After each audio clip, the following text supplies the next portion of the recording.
All right, so this is Talking Tiger Sports again. I'm Jacob. And I'm Slade. And we're here with Eric Mac Lain. We appreciate you joining us, man.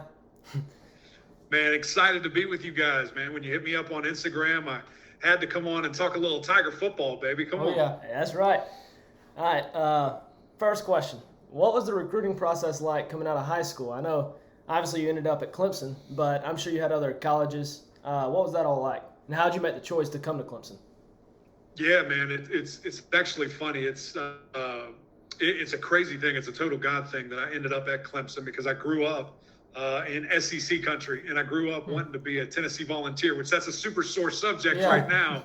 We didn't take care of business, man, so it broke my heart a little bit more than most people. But that's where I grew up. I grew up in Knoxville. My mom went there. Her dad went there. Her brother went there. A lot of family that I have, even still to this day, has gone or went to Tennessee. And so that's where I was always going to go and run through the T and Rocky Top and all that. And I was actually committed to Philip Fulmer way back in the day. Taj Boyd, great Clemson quarterback, one of the best ever in the ACC and for Clemson, was also committed. He was going to be my quarterback. We were committed together. And then they fired the coaching staff, and which was crazy because they had a decent year. You know, it wasn't championship level football, but they were winning, and I think they won 8 or 9 games, and they fired the whole staff. And I met Lane Kiffin, which way back then he was just immature, and maybe he still is a little bit right now, but definitely wasn't ready, to be a head coach. And I just didn't want any part of it, unfortunately. And so decommitted, and a guy, coach, one of the greatest ever, Dan Brooks, was a longtime Tennessee coach, and I'd known him for many, many years, was a family friend, and then, of course, became my recruiter when I became of age and this, that, and the other. He ends up at Clemson and, hits me up. Fast forward a lot of different details, hits me up after I decommitted. We ended up going and visiting Clemson. I knew nothing about it. I didn't know where it was, didn't know the mascot, didn't know the colors. I knew nothing about Clemson.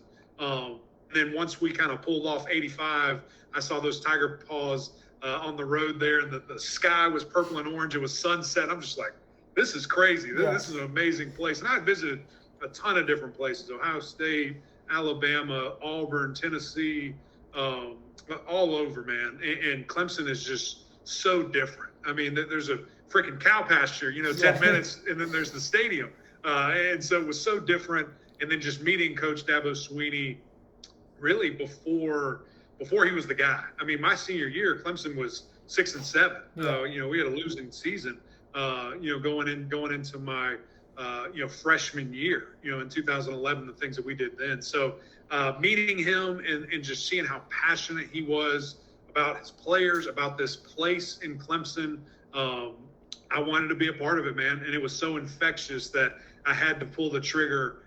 So we ended up hanging out a couple days, went home, drove back 4 days later and said, Coach, we're all in. We want to be a part of this thing. And the rest is history. So obviously, it's hard to talk about Clemson without talking about the tradition, running down the hill. I'm sure that's something that's brought up when you're getting to recruit there. So when you play your first game in the Valley, you get on top of the hill, you run down. Was it all it was made out to be? How was that experience for the first time? Oh my goodness, dude! It was all that and more because we're playing Troy. I'm pretty sure it was a noon game. And dude, first of all, you go around in the buses, and there's people everywhere banging on the buses, excited, tailgating. I'm just like, what are they doing? Get in the stadium. And then we pull around that corner, kind of on Avenue of Champions. They're around Avenue of Champions and come towards the Rock, and I can just see the stadium. I'm like, oh my gosh, like this is nuts. Because when you go as a recruit or as a fan, it's one thing, but I mean when you're right there in the middle and you're touching that rock and 80,000+ are screaming for you, man, I got goosebumps. I'm getting goosebumps right now talking about it. It was one of the greatest things ever, and to do that, 7 times, a year for 5 years, man, it's one of the greatest things ever. It's a great tradition. It's awesome that we continue to do that and touch the rock and run down the hill, and it's just something that is so unique to Clemson. Yeah, it is a great tradition, and just being on the fan perspective of that is just wild, electrifying. Yeah. But actually coming in, you were recruited to be a tight end, correct? And then you switched over to offensive line. How did all that happen? Yeah, it's funny, man. I was always a bigger guy. Not the fastest. I definitely wasn't a Dwayne Allen type guy. I was more of a Michael Palmer, for those that remember way back in the day. A Cannon Smith more recently. We don't really have any big boy tight ends anymore. He was kind of the last breed there. But I was a blocker and a sure hand guy. I mean, I could catch anything, but I wasn't running 60 yards downfield and making a play. Now, I'd catch it if they threw it to me, but that wasn't my MO. And so I did that for about a year and a half, 2 years. We were really thin along the offensive line and had a couple of really key injuries. And at this point, I'm 265 and the strongest I've ever been in my life. And I just knew that I could add weight really easily. I'd already had, coming in from high school, I was 245. I put on 20 pounds like it was nothing. I knew I could put on weight easily. And so I kind of talked with my roommates who were all offensive line. It was a horrible decision to talk to them. Shout out Ryan Norton and Spencer Regent and Joe Gore, all those guys. And they're like, yeah, man, you should do it. And I was like, I don't know. It's important to me to be a tight end. I like it and love it. It's all I've done my whole life. And then I talked to Dan Brooks, who was instrumental in just kind of making sure that I knew that, it was up to me, whatever I wanted to do. I could either play tight end my 4 or 5 years, or if I wanted to make a position change, I would have the support. And then, of course, I talked to Coach Sweeney, and he was shocked, when I went in there, because he knew, again, how important it is to be a pass catcher. Like, that's fun. Nobody wants to be an offensive lineman. And so when I said that, he was like, man, here's the deal. I know that if you play tight end, you're going to help this team and we're going to win. But I think if you move to offensive line, I think you can be a great player, a captain, All-American type thing. And if you put all your effort into it, I think that could be a really good move. And so I decided to do it, put on like another 20 pounds in about a year, was up to 300 by that next year and made that transition. But still paying for it as I'm still 300 pounds and not this cute little tight end anymore. So you already you brought up Taj Boyd, and that was actually something that I planned on talking with you about. You got to play with two of the best Clemson quarterbacks to ever put on the Tiger Ball helmet, Deshaun Watson and Taj Boyd. What was some similarities between them as far as the way they went about their business and handled things? Yeah, they're really good. Yeah. They're really dang good. And, I think when you look at it, Taj was a bit more of a vocal leader and a guy that could command the huddle and the locker room and be that rah-rah guy. And Deshaun was much more quiet, but did it with his play. I mean, both of them exceptional with the things that they can do. And I think it is, it's kind of, I'm sure, frustrating to Taj, but that Clemson fans kind of forget that he was the guy that really started all of this. I mean, the things that he was able to do, and maybe it's more of a national perspective. I was probably unfair by saying the Clemson fans. I'm sure everybody, remembers and loves that guy for what he did. But the winning that he did, the stats that he compiled, the way that he did it, never any issues, off the field, really just was this model, quarterback that you want for your program. And then Deshaun right after him and just breaks every record that he set, right? Yeah. So it's tough when you have that kind of year gap and then the guy just takes over. But, man, what a blessing to be able to play with two of those guys, generational talents that really helped take Clemson to places we had never been or hadn't been since 1981 in Deshaun Watson's case. And man, the winning was easy. To protect for those guys was easy because they make you right. If I miss a block, I knew that they were mobile enough, they were good enough, they prepared hard enough that they were going to help me out and they were going to make me look good. And that's what they did for 4 or 5 years there, and just some great memories with both of those guys. Yeah, like you said, back then the winning was easy and everything. During those years, what matchups were you most anticipating going into the season? Like which games they're going to show up. It's going to be a hard fought game. Yeah, well, unfortunately, during my time, those freaking Gamecocks were pretty good. And we just knew, man, we knew every time we played them, it was going to be tough. They had great NFL talent. It just seemed like every time we played them from 11 to really 13, 14, they just had our number. I mean, we were better for half of those games at least, but just on the field couldn't get it done. And, the things that they were able to do, Jadeveon Clowney, Gilmore, the two twins in the middle, man, and I'm forgetting, I'm sure, a million guys, but they were just loaded and really, really good and just had our number there for a bit. And Florida State always, I mean, that really my time was kind of the changing of the guard. Now, obviously, We beat them a couple times, and then 2013 top 5 matchup. I mean, they just embarrassed us at home. ABC, all that deal. And then 2 years later, my senior year, that was the first time we had beat them in I think 3 years or so. And really, that was kind of when everything started to shift. That was where Clemson started to take the ACC, and we're kind of the kings of the conference, and are back to that, I think. So that was always a fun matchup. They just had so many guys. Notre Dame, my senior year, was really personal for me. So I mentioned my mom's side, everybody in Tennessee. My dad's side, they're all from Indiana and all Notre Dame fans. So, for me, that game was something, I just had circled, for 4 years that I couldn't wait. And then I hoped that I was the player I thought I could be and be a starter and be a real contributor. And to be able to do that in that game was a lot of fun. And then, of course, playing Alabama, in 2015, losing, but one of the best defenses that we had seen in probably my career. The players speak for himself. I mean, you look at that team, you take a picture or pause it, and it's a first-round draft pick everywhere you look that we were going against. And, I thought that was the best game of my career. I thought offensively, we just ran out of time. That they couldn't stop us. Bad thing is we couldn't stop them. The highest scoring national championship ever to this day, with 85 points. We just needed a little bit more time. I needed that NFL quarter where I had a little bit more time, and we would have got it done.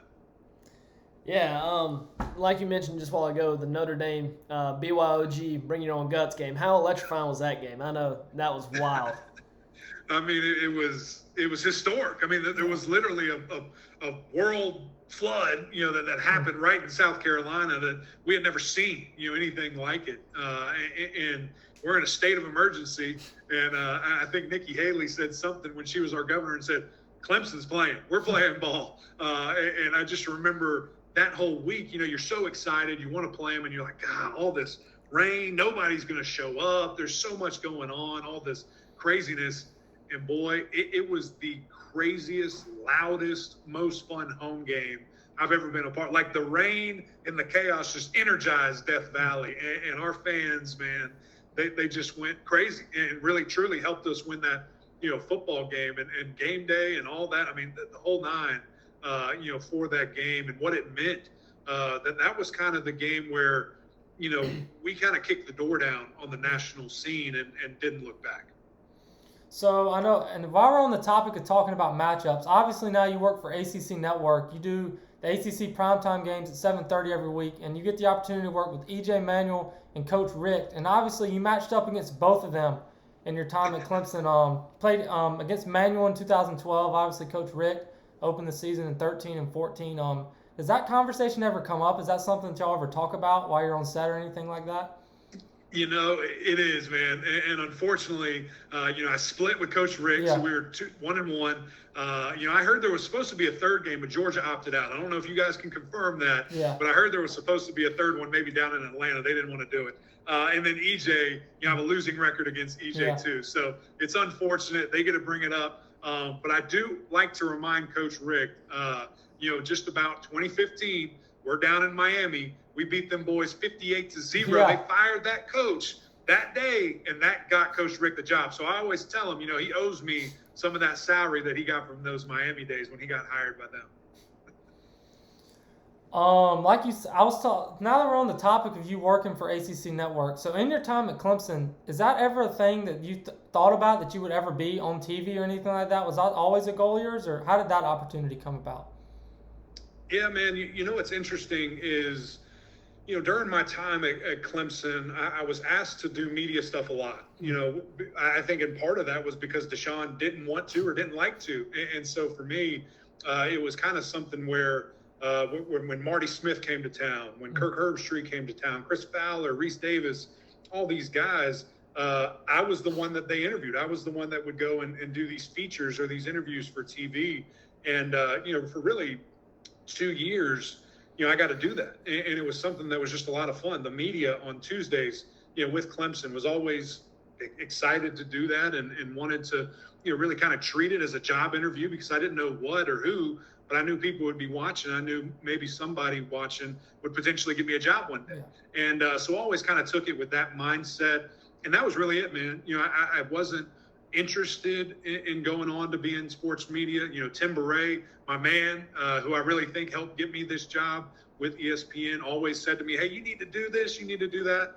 And it was fun as a player, and it was fun as a former player just to, kind of do it as a hobby every now and again. But, I know what it would take to be great with that, and the time and the effort and the amount of film and being gone. And, I just didn't want to do that. I wanted to be with my family, who I have now, and I knew the sacrifice that would make. But, the funny thing is we have our plans and God has his plans, and he kind of laughs at our plans because he put that on my track, man. He put that on my road, and it was something I didn't ever see coming. It came out of nowhere when we were, in 2018, I was working for Clemson, doing their marketing and sales and kind of sponsorships for the school there on a third-party entity. And we were out in California for that absolute beatdown against Alabama, and I got offered the job out there. And it was totally random and something that, again, I just didn't see coming. I had no expectation for that at all. And for it to happen the way it did, it was truly amazing. And I'm so blessed to work with those people you mentioned, and all the great people behind the scenes, in front of the camera, behind the camera, the people at all the ACC schools that I've met. It's been truly a blessing to stay around the sport that I love so dearly, that's college football. So now that you work with ACC Network, and obviously you keep up with the ACC, it's your job. But going into the season, who do you think is going to show up? Who do you think is going to fall back some in the conference? How do you think it's going to shape up? Yeah, it's going to be interesting, man. I do think that Clemson's back. I think that when you look at the quarterback play, unfortunately for the last 2 years, and how that kind of handcuffed Clemson a bit, and the things that they weren't able to do offensively that then put pressure on their defense, and then made wide receivers, maybe they weren't helping them, maybe he wasn't helping, whatever it is, all that kind of changed in the ACC championship, where Clemson put a new guy in Cade Klubnik, and the excitement behind him. I think there's going to be a lot of juice, a lot of firepower that Clemson just quite frankly hadn't had in the last 2 seasons offensively. Defense is loaded. I think that defensive line, although they lost a couple of guys to the draft, is going to be really, really good. And I think that there's depth there, especially at the defensive tackle position. I think Barrett Carter and Jeremiah Trotter are the 2 best linebackers in the country. You add Wade Woodaz into there, who just doesn't know what he doesn't know, but plays with his hair on fire. I mean, that might be the best linebacking core in the country, bar none. So excited to see that. I think there's until proven otherwise, there's question marks in the secondary. Now there's talent and there's skill and there's 5 stars everywhere you look. But you got to make plays, and you can't get beat deep. Tennessee absolutely torched Clemson. Wake Forest absolutely torched Clemson. We have to see how do the Tigers react, adjust, and get better in that secondary. And I think they will. I think the natural progression of growth, getting better, being healthy, all those things will come into play. I think FSU is going to be really good. I'm very excited about that because the ACC has needed them badly. Clemson has needed them badly to strengthen that schedule, to get something where you can say, look at this game at the end of the season, and that matters. I think Pittsburgh is going to be good. I think North Carolina is going to be good. Drake May, the 1 or 2 best quarterbacks in the country. When he's on, he's unstoppable. We saw him kind of slide the last 3 games of the year, but before that, dude was just on fire. I'm interested to see Wake Forest and NC State, new quarterbacks, but I think a lot of firepower on both sides. I think a lot of veteran players that are ready to take the next step. And you see Wake Forest, Mitch Griffiths. We got a very small sample size of what he can do, but I think that's the best receiving core in the ACC, and they're really going to do some numbers. So it'll be interesting for teams like Miami, Virginia Tech. What are they able to do? Duke, I think, is going to be really good. So there's some opportunity this year, man, that I'm excited to see, and excited to see how does it play out. So now that we're on the topic of talking about some of these teams, obviously, the national narrative around next season is that the winner of Clemson-Florida State is going to win the Atlantic, and they're going to win the ACC. You obviously, Clemson returns what they return. Florida State, Jordan Travis coming back, Johnny Wilson, some guys like that. So do you think, you talked about a lot of these other teams, do you think realistically, is there anybody that can challenge in the ACC, or do you think the winner of this game, that's who's going to win the conference next year? Well, you know what's fascinating, man, is, before when it was the Atlantic and the Coastal, we always thought, hey, it's going to be this team preseason, and that's who's going to be on, and it never is. The favorite never won, the Coastal. But now that those divisions are gone, and that Clemson and or Florida State can win out or lose to each other and still go on to play in the ACC championship, it seems like a surefire thing. But as I mentioned, don't sleep on Duke. Don't sleep on Pittsburgh, and don't sleep on North Carolina. I think that those are probably the three teams that'll have the most say-so and can really impact how that goes. A lot of people, I don't agree with this, but I do want to say this just in case and make y'all's podcast look super smart. Louisville does not play Florida State. Louisville does not play Clemson, and I don't think they play North Carolina. They have a really easy path when you look at it from that perspective, and missing all those people. First-year head coach, a ton of changes. I don't think it's realistic, but if there's a dark horse, that could be some smart money to put out in Vegas if you're into that kind of thing. Like you said with the, like we mentioned with the winner of Clemson, Florida State, usually is who people say is going to make it to the ACC championship, make it out of the ACC, and have a shot at the playoffs. How do you feel with the 12-team playoff that's coming up in the next few years? What's your thoughts on that? I'm all into it, man. I mean, think about last year. I mean, Clemson would have been in the playoff, with being the ACC championship. Would have been a 4 seed, which is crazy. Would have had a first-round bye. And so I'm all for it. I think it gives us the best product possible. I love the rules, and I know they're not all ironed out yet, but, a home playoff game. I mean, can you imagine how crazy Death Valley would be to host a playoff game and all these other, stadiums across the country there? I think there's still opportunity for parity the way that it's set up. I'm sure people aren't going to be happy because there might be, 2-3 teams from the same conference, but that's how it goes. At the end of the day, we want the best product. We want the best teams involved. We don't want a technicality. So if this is what we have to do and expansion's the deal, I love it. Now, I do get kind of interested, when I put my former player hat back on, because I think, okay, well, 17 games is a lot. I mean, if a team runs the table and they have to do all that, are we really thinking about player safety? Is that really a part, or is it about the money, which is always about the money? So I don't know how it'll progress. Where do we see, less of these, Clemson versus FAU games? Like, does that happen in the future? Do we kind of eliminate that, or just put more emphasis on the Clemson, Georgia, the Georgia, TCU, or Georgia, Ohio State, like the big matchups for out of conference, instead of, these kind of charity type games where you're kind of taking care of the athletic department, which those are important, but it's not my job to dish out money if I'm an athletic director at said school. So I'm fascinated to see how that goes, but I love the competition. I think it's going to be great. Yeah, I'm interested as well. But like you brought up, you think Clemson is at the top of the ACC right now, or you think they're getting back to that? Do you think they're getting back to that championship level, or what's your thoughts on that? You think they're back up there? Yeah, I think I would say yes. I mean, just because I know the program and I see what they're able to do, but everyone else in the country is probably saying, take off your orange glasses, right? They're saying, calm down. And that's probably a little bit true, right? Like, you've got to prove it.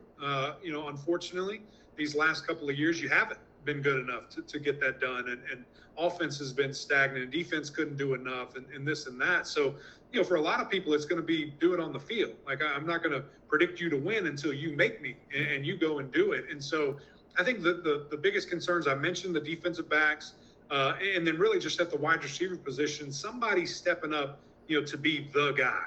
Is it going to be Antonio Williams? Is it going to be Randall? Is it going to be, any of these guys? Bo Collins, I mean, the things that we saw from him in the first 3 games, he had 5 touchdowns in 3 or 4 games, led the ACC, and then he got hurt, and, people just kind of forgot about him. Can Cole Turner, the step up and be a dog? I mean, who knows? But somebody has to, and the entire unit has to get better to that wide receiver and that level, that Clemson is expected and wants to play at.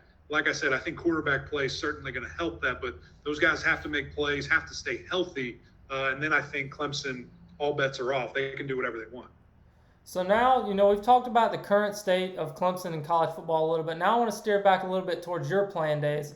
So obviously you were a part of the team in 2011 that kind of started the ACC championship run.